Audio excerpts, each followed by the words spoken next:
आज यहाँ बिहार में और पूरे देश में जो सबसे बड़ा खतरा है वो है एसआईआर का। के इतिहास में, पूरी दुनिया का इतिहास मैं बता रहा हूँ, दुनिया के इतिहास में किसी एक प्रक्रिया के जरिए इतनी बड़ी संख्या में लोगों को वोटर लिस्ट से बाहर नहीं किया गया है।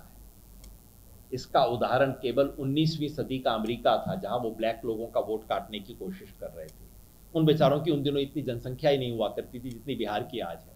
कि भाई देखिए, वोटर लिस्ट में गड़बड़ी तो थी और उसकी अगर सफाई की जा रही है तो आप ऐतराज क्यों कर रहे हैं? पहले जरूरत से ज्यादा लोग वोटर लिस्ट में थे और इस हमले का प्रतिकार करने का हर संभव प्रयास करें। इस सम्मेलन में हमने चिन्हित किया कि हमारे लोकतंत्र के ढांचे पर 3 तरफ से हमला हो रहा है।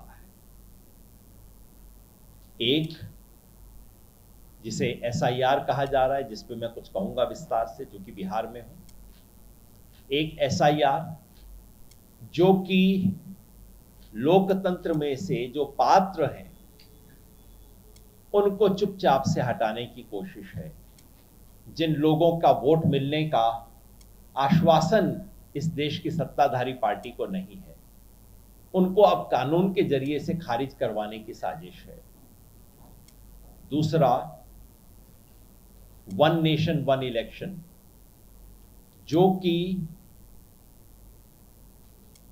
राज्यों के चुनावों को राष्ट्रीय मुद्दों के आलोक में प्रभावित कर बीजेपी को परमानेंट एडवांटेज देने की कोशिश है। और तीसरा जो होने वाला है, डिलिमिटेशन, जिसके तहत जिन राज्यों में बीजेपी को तकलीफ होती है, जहां वो वर्चस्व नहीं बना पा रही है, उनका वजन घटाने का प्रयास षड्यंत्र किया जाएगा। तो इन तीनों चीजों के माध्यम से अब सत्तारूढ़ दल इस कोशिश में है कि वो दीर्घकालिक वर्चस्व का एक संवैधानिक ढांचा बना ले। और ऐसे में हम सब की जिम्मेवारी बनती है कि हम उसके बारे में खड़े हों, विरोध करें और हर संभव लोकतांत्रिक और शांतिपूर्ण तरीके का इस्तेमाल करते हुए देश में लोकतंत्र की रक्षा करें।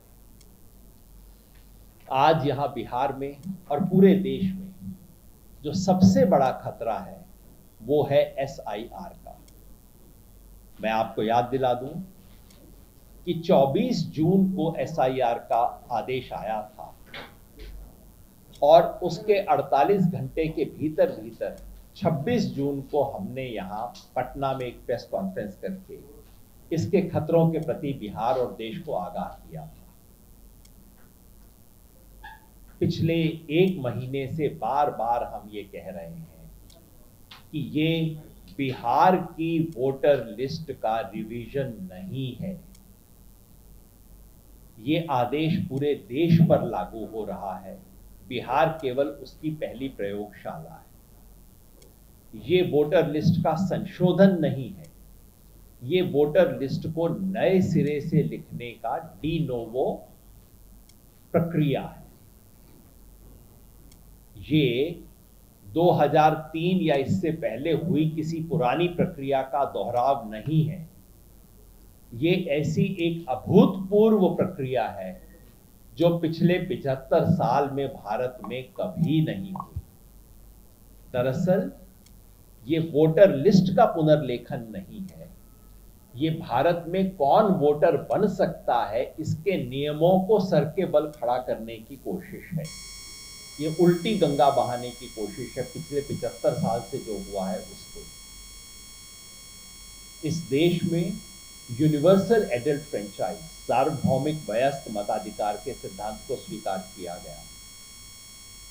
सवाल था कि इसको लागू कैसे करें जिस देश में लोगों के पास कागजात नहीं है, कोई आइडेंटिटी कार्ड नहीं है। पिछले 75 साल से इस देश में 2 नियम रहे हैं इसे लागू करने। नंबर 1 कि वोटर लिस्ट में नाम डलवाना आपकी व्यक्तिगत जिम्मेवारी नहीं है, सरकार की जिम्मेवारी है कि वो आपके घर आके आपका नाम वोटर लिस्ट में लिखे। इसी के चलते भारत दुनिया में उन देशों में है जहां लगभग 100% एडल्ट लोगों का नाम वोटर लिस्ट में पाया जाता है। 99% है इस वक्त भारत। अगर 100 एडल्ट हैं देश में तो हमारी वोटर लिस्ट में 99 नाम है। दुनिया के सर्वश्रेष्ठ देशों में से हम हैं। किस चीज के कारण? एसआईआर उसको पलट रही। अब आपको कहा जा रहा है ये रहा फॉर्म, फला तारीख तक भर दो, अगर नहीं भरा तो तुम्हारा नाम कच्ची लिस्ट में भी नहीं आएगा। पक्की लिस्ट तो बाद में देखी जाएगी, कच्ची लिस्ट से आपका नाम कट जाएगा। ये अभूतपूर्व है, खतरनाक है, क्योंकि दुनिया के जिस जिस देश ने ये पद्धति अपनाई है, और अमेरिका उसका बहुत अच्छा उदाहरण है, उस देश में कम से कम 1/4 लोग वोटर लिस्ट से बाहर हो गए हैं। हम ये जानते नहीं हैं। भारत में मैंने आपको बताया अगर 100 लोग 18 साल की उम्र के हैं तो 99 लोग वोटर लिस्ट में हैं।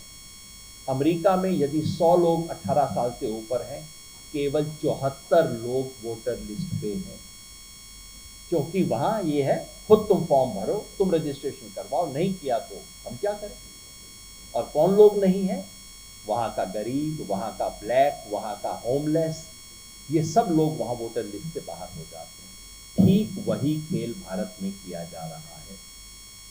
और दूसरा स्तंभ जो हमारे सार्वभौमिक वयस्क मताधिकार का था वो ये था कि अगर आप पटना में हैं, पटना के किसी घर में हैं, तो मैं मान के चलता था कि आप भारत के नागरिक हैं। प्रिजम्पशन ऑफ सिटीजनशिप होता था। अगर आपके बारे में शिकायत मिली तो मैं आपसे पूछ सकता था कि शिकायत है, आप बताइए, आप हलफनामा दीजिए कि आप भारत के नागरिक हैं, वो भी आपके हलफनामे से चल जाता था। अगर आपके बारे में प्रमाण आया कि आप किसी और देश के हैं, फिर मैं आपसे कहता था कि अब आप प्रमाण लाइए, आपके बारे में तो प्रमाण है। पहली बार 75 साल में भारत में एक नागरिक से कहा जा रहा है, मुझे नहीं पता तुम भारत के नागरिक हो या नहीं, दस्तावेज लेके आओ तब देखो। तो यानी कि जिन दो चीजों के आधार पे भारत में सब लोगों को वोट मिला, अंतिम व्यक्ति अपनी उंगली के ऊपर निशान लगवा सका, उन दोनों आधारों को ध्वस्त किया जा रहा है, बिना संविधान को बदले, बिना कानून में संशोधन किए, बिना नियम को बदले, रातों रात पूरी व्यवस्था को बदला जा रहा है। ये बिहार में वोटर लिस्ट का संशोधन नहीं है, ये भारत के सार्वभौमिक वयस्क मताधिकार की जो इमारत है उसको ध्वस्त करने का प्रयास है, जिसके बहुत दूरगामी असर हैं और उसके असर हमें ऑलरेडी दिख रहे हैं। चुनाव आयोग ने खुद कहा है कि बिहार की सूची में 65 लाख नाम थे जो कि उन्होंने ड्रॉप कर दिए। 65 लाख।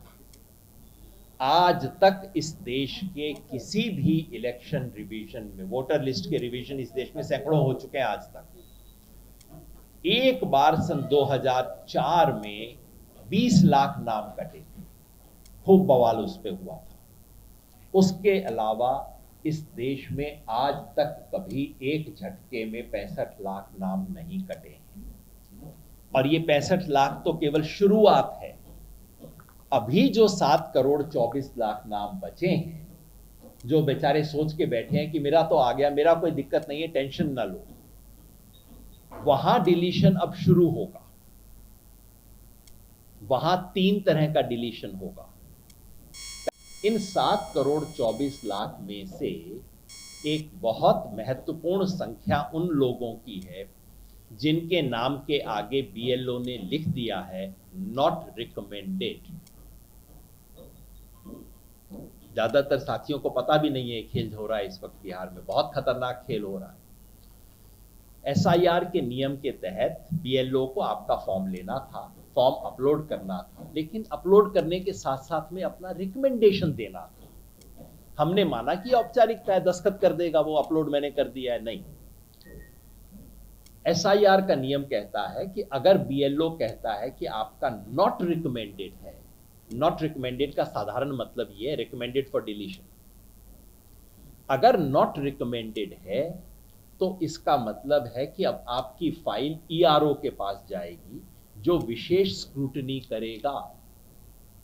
अब आप पूछेंगे नॉट रिकमेंडेड के केस कितने हैं?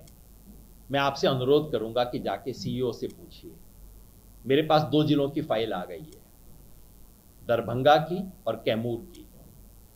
दरभंगा में 10.6% लोगों को नॉन रिकमेंडेड कैटेगरी में डाल दिया गया है और कैमूर में 12.6% को नॉट रिकमेंडेड में डाल दिया गया है।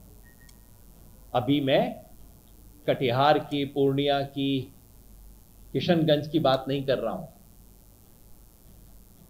यानी कि प्रश्नवाचक चिन्ह लगा दिया गया है और 10% भी अगर आप पकड़िए तो समझ लीजिए 72 लाख लोगों के सर पे तलवार लटक रही है। ये 65 लाख के अलावा बता रहा हूं आपको। दूसरा, इन 72 लाख को भी छोड़ दीजिए, जिन बाकी लोगों ने अपने फॉर्म दिए हैं और फॉर्म में कोई दस्तावेज अटैच नहीं किया है, क्योंकि बीएलओ ने कहा था टेंशन मत लो, अभी तो तुम दे दो, बस सिग्नेचर कर दो, अभी तो पकड़ा दो, अपलोड कर दो, क्योंकि बीएलओ की गरज थी, काम हो गया उसका। तो अब उनसे पूछा जाएगा आप दस्तावेज लाइए। और जैसा कि आप जानते हैं, साधारण व्यक्ति के पास जो 4 दस्तावेज होते हैं वो चारों अमान्य हैं। Aadhaar card, EPIC card, ration card और मनरेगा का जॉब कार्ड, ये चारों मान्य नहीं है। ईसी जितना भी जलेबी इस सवाल पे बना दे, तथ्य ये है कि उस 11 की सूची में ये चारों नहीं हैं। और जो हैं, आप चाहेंगे प्रश्नोत्तर में हम एक एक पे बात कर लेंगे, पूरी हमने रिसर्च की है। मैं आपको उसका निचोड़ बता देता हूं। चुनाव आयोग ने सुप्रीम कोर्ट के सामने हलफनामे में दावा किया है कि बिहार के 7.9 करोड़ जो वोटर ओरिजिनली थे, चिंता ना कीजिए, हमारे पास ये डॉक्यूमेंट कम से कम 20-22 करोड़ है। ये दावा उन्होंने सुप्रीम कोर्ट में हलफनामा देके किया है चुनाव आयोग ने। कोरा झूठ है। मैं आप सबके सामने दावे से कहता हूं, आंकड़े वाकड़े मैंने जिंदगी में किए हैं, जैसा आप जानते हैं, एक जमाने में किया करता था। बिहार के आधे से अधिक लोगों के पास इन 11 में से एक भी सर्टिफिकेट नहीं है। आधे लोगों के पास, जिसका मतलब है 65 लाख ऑलरेडी जा चुके, 72 लाख के ऊपर तलवार लटकी हुई है और उसके अलावा 1.5-2 करोड़ लोग ऐसे होंगे जो एक भी दस्तावेज नहीं दे पाएंगे। मतलब दुनिया के इतिहास में, पूरी दुनिया का इतिहास मैं बता रहा हूं, दुनिया के इतिहास में किसी एक प्रक्रिया के जरिए इतनी बड़ी संख्या में लोगों को वोटर लिस्ट से बाहर नहीं किया गया है। इसका उदाहरण केवल 19वीं सदी का अमेरिका था, जहां वो ब्लैक लोगों का वोट काटने की कोशिश कर रहे थे। उन बेचारों की उन दिनों इतनी जनसंख्या ही नहीं हुआ करती थी जितनी बिहार की आज है। अमेरिका की जनसंख्या उतनी नहीं थी जितनी बिहार की है। तो इसलिए पूरी दुनिया के इतिहास में सबसे बड़ी ये डिसएनफ्रेंचाइजमेंट, लोगों का वोट छीनने का काम हो रहा है। 2 बात और कह के मैं अपनी बात समाप्त करूंगा। पहला, हम सबके मन में सवाल होगा कि भाई देखिए, वोटर लिस्ट में गड़बड़ी तो थी और उसकी अगर सफाई की जा रही है तो आप ऐतराज क्यों कर रहे हैं? पहले जरूरत से ज्यादा लोग वोटर लिस्ट में थे। क्या वोटर लिस्ट में जरूरत से ज्यादा लोग थे या नहीं, इसका एक ग्लोबल मेजर है। भारत में नहीं, पूरी दुनिया में इसको नापने का एक पैमाना है। उसको बोलते हैं ईपी रेशो। मतलब आप ये देख लीजिए कि उस देश में जो भी वोटिंग की कट ऑफ एज है, कहीं 18 है, कहीं 20 है, कहीं 21 है, उस देश में वोटिंग एज की जनसंख्या कितनी है, और फिर देख लीजिए उस देश में वोटर लिस्ट में लोग कितने हैं। दोनों का मिलान करके देख लीजिए, रफली 100 के करीब होना चाहिए, 100% के करीब होना चाहिए। 100 से नीचे है, इसका मतलब है वहां घटोतरी है। 100 से ऊपर है, इसका मतलब इन्फ्लेटेड और झूठ लिस्ट है। अब आपको मैं आंकड़े दे रहा हूं, ये आंकड़े मेरे नहीं हैं, भारत सरकार के हेल्थ मिनिस्ट्री ने हमारे सेंसस प्रोजेक्शंस जारी किए हैं। हर राज्य के, हर साल के, हर एज ग्रुप के। और ये आंकड़ा मैं चाहूंगा कि आप जैसे गणमान्य पत्रकारों को तो जुबानी होना चाहिए। जुलाई 2025 में बिहार की एडल्ट जनसंख्या कितनी थी? उसका उत्तर है 8 करोड़ 18 लाख। भारत सरकार का ऑफिशियल आंकड़ा है, मेरा बनाया हुआ नहीं है। बिहार में जुलाई 2025 में 8 करोड़ 18 लाख लोग ऐसे थे जिनकी उम्र 18 या उससे ज्यादा थी। ये ना मृतक थे, ना माइग्रेंट थे, क्योंकि सेंसस प्रोजेक्शन इन सबको छान देती है। सेंसस प्रोजेक्शन है, करेक्ट। इसका मतलब है कि बिहार की वोटर लिस्ट में कितने लोग होने चाहिए थे? 8 करोड़ 18 लाख। कितने थे? 7 करोड़ 89 लाख, मतलब कम थे। ये झूठ है कि बिहार की वोटर लिस्ट में आवश्यकता से अधिक वोटर थे, आवश्यकता से कम वोटर थे। ग्लोबल पैमाना है इसका। भारत का 99 था, बिहार का 97% था। कम थे वोटर बिहार में। करना क्या चाहिए था चुनाव आयोग को कि 7 करोड़ 90 लाख को बढ़ा के 8 करोड़ 18 लाख के करीब लेके आए। 29 लाख वोटर ऐड करने की जरूरत थी बिहार में। किया क्या? 65 लाख घटा दिए, और घटाने की अब खेल चल रहा है। ये 1.5 करोड़ घट जाएंगे इस तरीके से तो बिहार में। तो ये एकदम सरासर झूठ है कि बिहार में वोटर लिस्ट इन्फ्लेटेड थी, हम इसको कम कर रहे हैं। ऑलरेडी बिहार की, जो मैंने बताया ना 100 का जो आंकड़ा होता है परसेंट में, ऑलरेडी बिहार का